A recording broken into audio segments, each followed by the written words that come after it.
લંબાઈ 39, એમાં +5 કરવાના અને લંબાઈ લેવાની.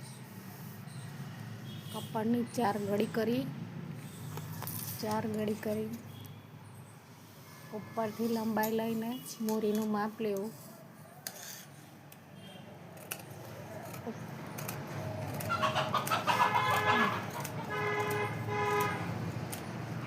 ઉપરથી લંબાઈની જગ્યાએથી ખિસ્તકનું માપ લેવું, જે આપણું 16નું આવ્યું છે. ખિસ્તક અને મોરીની લીટી પાડીને જોડી દેવું. મોરી ગળી આવીને કટિંગ કરવું.